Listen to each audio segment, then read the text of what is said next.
자, 오늘은 아무래도 미북 정상회담이 이제 진행되기 직전이니까요. 오늘 내일은 정상회담과 관련된 이야기를 주로 많이 좀 하겠습니다. 자, 그런데 내일 저녁에는 생방으로 6시 전후해서 신원식 전 중장, 고려대 지금 연구 교수죠.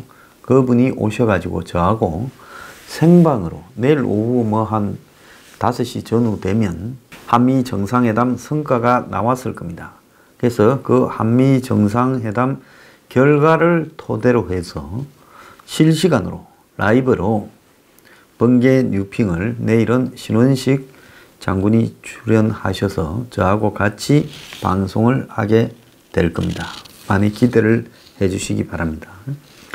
자, 그런데 우리가 간과하기 쉬운 이야기인데요. 매우 중요한 이야기가 미국 상원의 정보위원회에서 나왔습니다. 자, 한국에도 국회에 정보위원회가 있듯이 미국에도 의회에 정보위원회가 있습니다. 그래서 그 정보위원회에서는 일반이 접근하기 어려운 미국의 중요한 군사 정보나 기밀 정보들을 미국의 상원들이 들어보고 그리고 그것을 갖다가 공개하기도 하는 그런 모임입니다. 그래서 미국 상원 정보위원회에서 북한이 협상을 통해서 핵과 미사일을 포기할 의사가 없다라는 그런 지적이 나왔습니다. 김정은이가 핵무기를 탑재한 ICBM을 가지고 한미 동맹을 끝장내버리고, 중요한 이야기입니다. 그리고 한반도 장악이라는 장기 목표를 달성하기 위한 지렛대로 여기고 있다.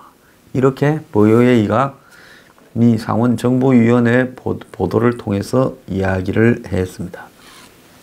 상원 정보위원회는 북한이 협상을 통해 핵미사일을 포기할 의사가 없다라는 미국 정보당국의 평가를 확인했습니다. 트럼프가 지난 1월 달입니까? 미국의 12개 되는 각 정보기관들이 미국 상원에 나와가지고 북한의 비핵화에 대해서 언급을 했지요. 그때 DNI의 댄 코처부터 시작해서 CIA까지 전부 다가 북한이 지금 비핵화할 생각이 없다.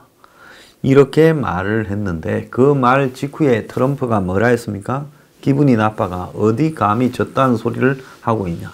그럼 나는 지금 비핵화 한다는 게 미친 짓이냐. 저 사람들 학교에 좀 더 다녀야 된다. 이렇게 말을 했죠. 그런데 이제는 트럼프고 누구고 그런 말을 전혀 하지 못하고 있는 상황이 되어버렸습니다. 그러니까 미국 정보 당국자들이 안심하고 미국 의회나 대회 발언을 통해 북한이 비핵화 의사가 없다고 과감하게 말을 하고 있습니다. 정보위원회는 지난 3월 28일 상원에 제출한 위원회 활동 보고서에서 여러 차례의 청문회 개최 결과 댄 코처 DNI 국가정보국장이 지적했듯이 북한은 협상을 통해 핵미사일을 내줄 의사가 없다라는 것을 반복해서 밝혀왔다. 북한 정권은 핵무기를 정권 안전 보장에 필수적으로 보고 있기 때문에 북한이 핵이 없으면 김정은이 리비아의 가다피 일가처럼 될 수밖에 없다. 그래서 가다피가 핵을 만들다가 공연히 포기해서 그렇게 당하기밖에 더했냐. 나는 절대로 가다피의 전철을 안 밟는다. 이런 생각을 김정은이가 확실히 가지고 있어요. 또한 김정은은 핵무기를 탑재한 ICBM을 가지고 한미 동맹의 종식과 궁극적으로 한반도를 장악하기 위한 야망을 달성하기 위한 지렛대로 쓰고 있다는 겁니다. 그런데 미국을 협박하는 거, 그래서 핵무기를 갖다가 그렇게 가지고 핵 보유를 인정받는 거, 이런 것이 이제 북한의 궁극적인 목적인 줄 알았는데 그걸 넘어서서 한미 동맹을 종식한다. 여기까지도 좀 알려졌지요. 결국 핵무기 때문에 협상하면서 종전선언 평화협정을 하고 그것이 마치 미국과 북한 간의 신뢰회복이다, 북한의 안전보장이다 하지만은 솔직하게 말하면 미국과 북한에 어떻게 신뢰회복이 있을 수 있겠어요? 또 지금 북한의 안전보장은 북한만 사고 안 치면 안전보장되는데 미국이 북한을 무슨 침략할 것 같은 이런 황당한 소리 자체가 틀려먹은 이야기죠. 자, 그런데 어쨌거나 핵을 가지고 협박해서 그 협박의 대가로 미국을 협상으로 끌어들여서 미북 수교하고 뭐 연락사무소 설치하고 그 다음에 이 평화협정 종전선언을 맺고 그 유엔사를 해체하고 뭐 그리 돼버리면 결국 한미 동맹이 와야 되는 수순으로 갈 수밖에 없는 겁니다. 여기까지는 이제 한국 사람들도 뭐 그럴 수 있지. 그래도 북한이 우리한테 전쟁 안 하고 사고 안 치고 잘 지낸다는데 뭐 그거 미국하고의 관계가 좀 드라이해지면 어때? 이제 이렇게 생각이 한국의 빨갱이들이나 빨갱이에 동조하는 세력들이 하고 있어요. 그런데 일반적인 보수나 중도에까지도 북한이 핵무기의 궁극적인 목적이 한반도 장악, 김정은이가 한반도에 장악한다는 말은 대한민국을 한마디로 먹어버리겠다라는 이야기라는 겁니다.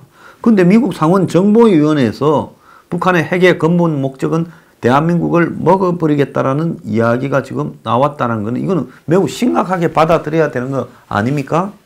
자다가도 벌떡 깨야 될 이야기예요. 미국 놈들이 악의적으로 거짓말을 하지 않았으면 어떤 이런 소리가 나올 수 있습니까?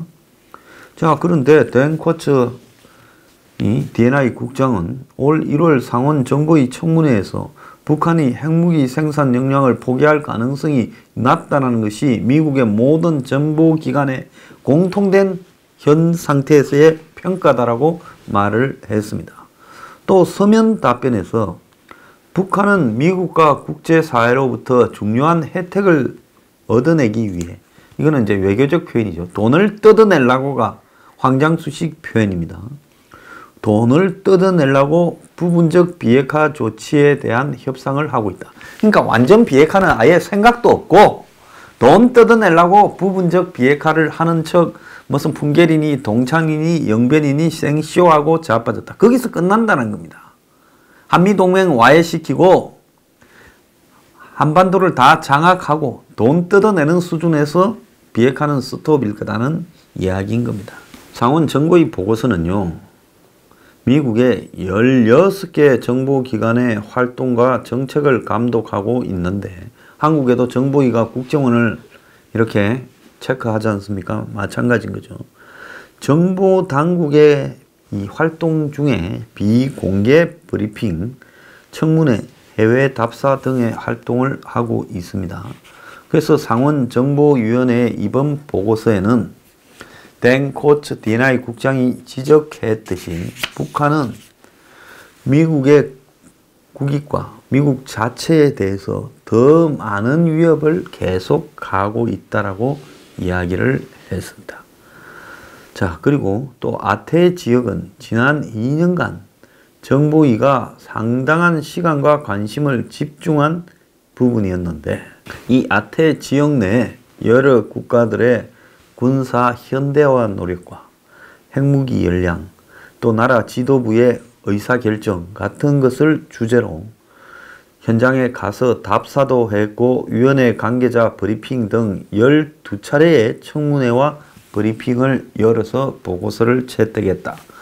그러면서 이런 활동은 특히 북한의 ICBM과 탄도미사일, 재래식 그리고 핵 역량 개발에 중점을 둔 국가 정책 과정에 정보를 제공하는 정보당국의 역할에 대한 정보위의 의무 이행, 감시 의무 이행의 결과다라고 말을 했습니다. 그래서 미국의 이 16개 정보기관에 대한 정보위의 자체의 아시아 태평양 지역에서의 위협, 특히 북한에 대한 위협을 최종적으로 판단한 결과 북한이 노리는 것은 한미 동맹의 와해와 한반도 장악이다라고 결론을 내렸습니다. 자, 근데요, 미국 국무부가 북한의 해상 거래에 대한 밀무역에 대한 주의보를 내렸는데 그걸 한국어 번역본을 공개를 했어요. 자, 미국 국무부 마크가 있고 미국 재무부 마크가 있고 미국 해안경비대 마크, 세 개의 마크 하에 대북 제재에 대한 권고사항이라는 제목하에 3월 21일자로 이렇게 나와 있습니다. 제목은 북한의 불법 선적 행위에 대한 지침 경신입니다. 미국 재무부의 외국자산통제국은 미국 국무부, 미국 해안경비대와 함께 2018년 2월 23일에 발행한 권고사항을 계속 경신하고 있다. 이 권고사항은 북한의 기만적인 선적 행위에 관한 새로운 정보, 그리고 이러한 행위에 연루될 위험을 줄이는 방법에 관한 추가 지침, 특정 기항지를 보여주는 그래픽 및 3개의 새로운 부록을 제공하고 있다. 자, 그래서 무엇 때문에 미국 재무부가 중심이 되어서 국무부 해안경비대가 조심하라고 경고문을 이렇게 공개적으로 띄우고 또 이제 한글 어판까지 띄우는 이유가 무엇인지에 대해 이야기를 하고 있습니다. 나중에 몰랐다 소리 하지 말고 우리는 번역에서 한국어판까지 띄었다. 그러니까 나중에 한국의 배들이나 뭐 무역회사나 은행이 이거를 몰랐다라고 이야기를 하면 나중에 그건 너네들의 변명에 불과하다라고 하기 위해 일부러 한국어판을 띄운 겁니다.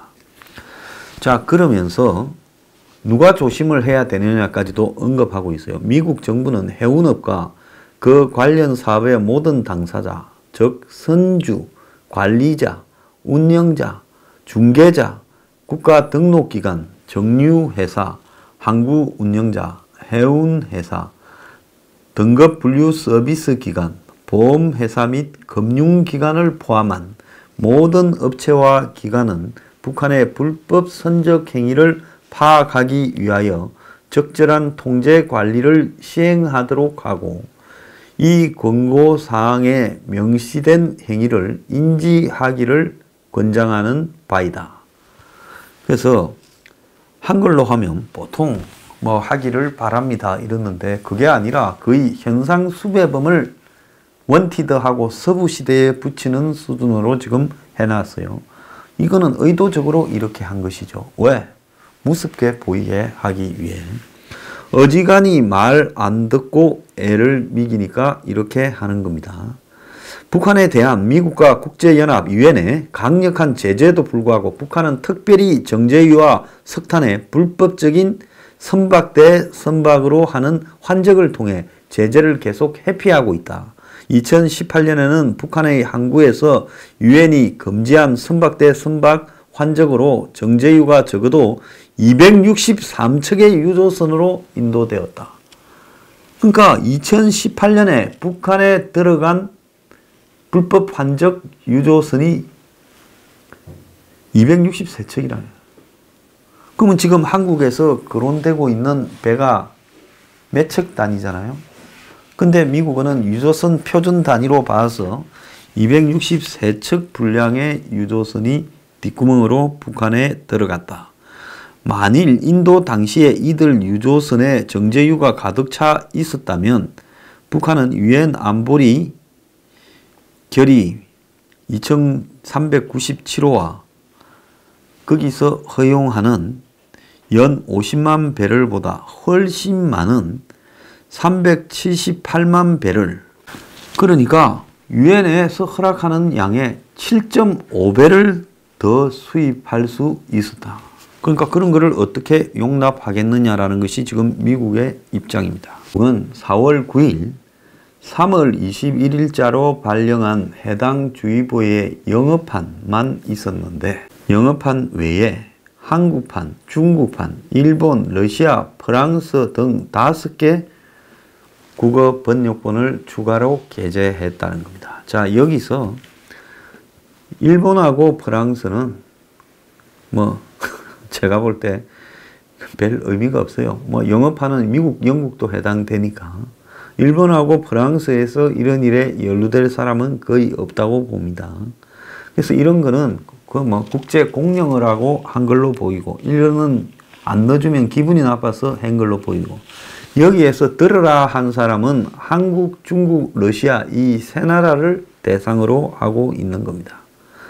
대북 제재에 대한 권고 사항은 지금 A4 용지 26장 분량으로 아주 세밀하게 되어 있어요. 부록을 포함해서요. 제가 앞에 읽은 것은 그 표지를 읽은 겁니다.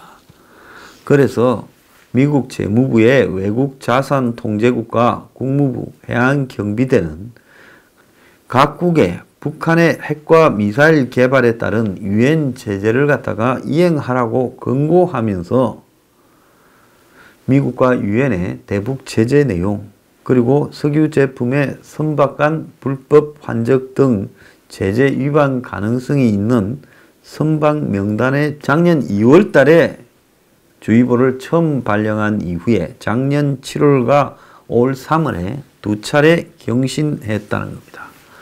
그래서 작년에 주의보를 처음 만들 때는 중국어판만 있었는데 작년 7월 경신할 때는 한국어, 러시아, 프랑스, 스페인어가 추가됐고 이번에는 스페인이 빠지는 대신에 일본어 번역판이 들어갔습니다. 자, 미국 국무부는 북한은 미국과 유엔의 강력한 제재에도 불구하고 정제유와 석탄의 불법 환적을 통해 제재를 계속 회피하고 있다.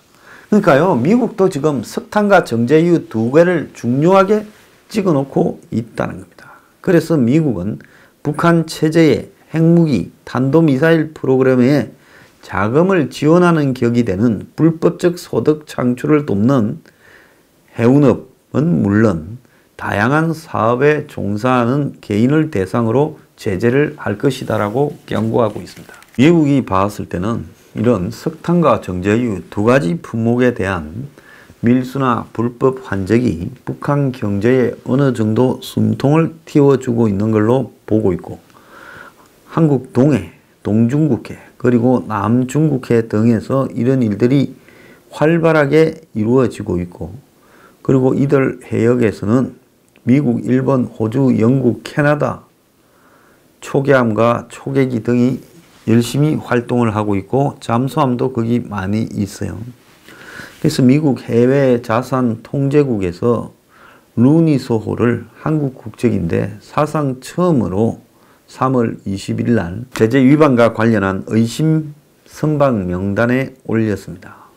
그래서 이 명단은 미국의 독자 제재 대상이 등재되어 있는 특별 제재 대상 명단과는 달리 의심 선박은 이 법적 구속력은 없어요.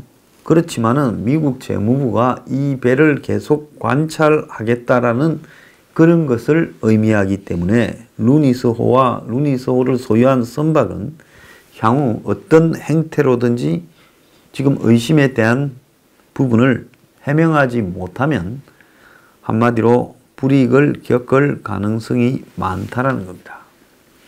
루니소호가 북한 선박에 석유 환적을 했는지는 관계 당국이 지금 아직 증거는 안 내놓고 있지만 매우 유력하게 조사하고 있어요. 16만 5천 톤을 줬고 몇 차례에 걸쳐 줬다고 이야기까지 지금 나오고 있지 않습니까?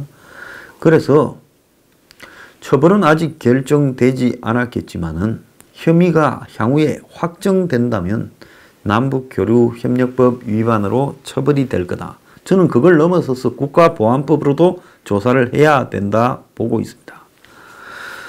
자, 그래서 유엔 안보리는 북한의 원유를 제외한 정제유 수입량을 연 50만 톤이라고 정해 놨는데 북한이 불법적으로 석유 수입을 지금 해가면서 장난을 치고 있어요. 그래서 이런 북한의 불법적인 석유 수입 행위를 막는 조치는 전적으로 유엔 회원국의 재량에 이렇게 맡겨져 있는데 그래서 루니소가 실제로 불법 행위를 저질렀다면 이에 대해서 조사와 처벌은 당사국인 한국이 해야 된다는 겁니다. 그래서 유엔의 제재에 대한 이 결의안을 준수하는 차원에서의 처벌 여부는 각 회원국이 자발적으로 해야 되는데 중국과 러시아는 이 자국 기업들을 적극적으로 처벌하지 않으려고 해왔죠. 그러니까 미국이 지금 어떻게 합니까? 세컨더리 보이콧으로 지정을 해서 이런 배들이나 회사, 기업들을 갖다가 지금 혼을 내고 있지요. 자, 그런데 2016년에는 북한의 핵개발 관련 전략물자를 수출해오던 중국의 랴오닝 홍상그룹이 걸렸어요. 그래서 미국이 여기를 걸어놓고 중국에다가 강력하게 이 회사를 처벌하라고 거의 완벽한 자료를 줬어요. 그래서 중국도 어쩔 수 없이 먼저 조사하고 사후 처벌을 했습니다. 그래서 러시아와 이 중국도 유엔 대북 제재 결의안을 무시하지 못하고 하는 척이라도 하고 또 뒤로는 북한의 밀무역을 밀어주고 이런 이중적인 행위를 하고 있어요. 자, 근데 미국하고 러시아 같은 강대국이 왜 이 미국이 중심이 되어서 발동한 유엔 제재를 준수하느냐? 만약에 자국의 기업 중에 미국이 정거를 들이민 부분에 대해 중국이 아까 홍상그룹 같은 거를 제재하지 않는다면요. 미국이 2차로 한마디로 미국에 관할 건이 미치지 않는 역외에서 일어나는 이런 제재 위반 행위를 처벌하는 2차 제재를 할 수 있다는 겁니다. 세컨더리 보이콧이 그것이죠. 만약에 세컨더리 보이콧이 이루어지면 그 제재 위반자는 미국 시장에 오지를 못하고 미국의 금융망에 퇴출됩니다. 그러니까 미 달러화가 세계 기축통화인데 그 기업이나 단체나 개인은 미국 시장이나 미국 달러 금융망에 아예 접근도 하지 못하는 거예요. 그러니까 거기에 그 은행이나 기업이 걸려들면 사실상 경제적으로는 사망 선고를 받은 것이다. 무역이 불가능해지죠. 국내에서 구멍가게를 하면 괜찮겠지만은 외국과의 거래는 일체 차단되고 만약에 어떤 은행이 그걸 봐주면 어떤 기업이 세컨더리 보이콧이 걸려서 달러 금융망에서 추방이 됐는데 만약에 중국의 은행이 거기다가 돈을 대줬다. 그럼 이것도 걸려들어요. 그러면 이 은행은 세계의 달러 거래망에서 완전히 차단돼 버리는 겁니다. 그런데 뭐 세계의 일본이나 뭐 영국이나 프랑스가 미국의 그런 이 금융망에서 여기는 차단시켜라 했는데 위반하면 견딜 수 있겠습니까? 그러니까 과거에 방콕 델타 아시아입니까? 방콕 델타 아시아라는 은행이 여기에 걸려가 문을 닫았지요. 그래서 이게 그만큼 무서운 겁니다. 자, 그 다음에 유엔 안보리 결의를 위반한 기업이나 개인은 그 나라에서 내리는 처벌, 지금 한국이 1차로 석탄 밀수한 사람을 일부 구속, 불구속해서 재판하고 있지요. 그 처벌과 별도로 미국이 2차 제재로 처벌하고 있다는 겁니다. 그래서 미국 재무부가 지난 3월 말에 한국 승박을 제재 위반 관여 의심 명단에 올릴 때 루니소를 언급하는 겁니다. 북한과 불법 환적과 중개 무역으로 이렇게 물밑에서 해온 것으로 드러난 2개의 중국 기업을 특별 제재 대상 리스트에 올렸습니다. 그래서 해당 기업에 대한 중국 당국의 조사 여부를 떠나가지고 이 기업은 미국의 독자 제재망에 걸려서 지금 제재를 받고 있는 겁니다. 자, 여기에서 이 행정명령 13,810호는 미국의 행정명령요. 이것이 지금 이 대북 제재를 위반한 기업에 대한 제재를 하는 법적 근거가 되고 있는데 일단 북한 국적, 북한이 지분을 소유하고 있는 선박과 불법 환적을 한 선박은 6개월 이내 미국 항구에 정박할 수 없다라는 겁니다. 그래서 루니소호에 대한 의심이 사실로 드러나면 루니소호도 마찬가지로 그렇게 되겠죠. 또 이 행정명령에 근거해서 북한 운송사업에 기여한 기업 또는 개인은 미국 내 자산을 동결하고 미 정부가 상당한 액수의 벌금을 부과할 수 있게 됩니다. 따라서 최근에 제재를 당한 2개의 중국 기업은 미국 내 자산이 동결되고 미국 정부의 민사상의 처벌을 받게 되고 제재 대상이 결제한 무역 대금이 북한이 소유한 은행 금융 계좌에 송금되었을 때 이를 중개한 금융기관도 처벌을 받을 수 있어 향후 제재 대상이 늘어날 거라는 겁니다. 그러니까 한국의 지금 부산은행, 산업은행, 그리고 KB 외환은행 이 3개가 지금 돈을 빌려줬지요. 북한과 그 밀무역, 정제유를 불법 환적한 것으로 의심되어서 억류되어 있는 그 선박회사에 돈을 빌려줬다는 겁니다. 그런데 이제 해석하기에 따라서 그렇게 선박을 담보로 내준 돈이 선박회사가 배를 사거나 이런 데 이용되지 않고 그 돈을 가지고 정제유를 사서 북한으로 보내주었다면 그 선박회사도 꼼짝없이 지금 대북 제재에 걸려들 수밖에 없다라는 겁니다.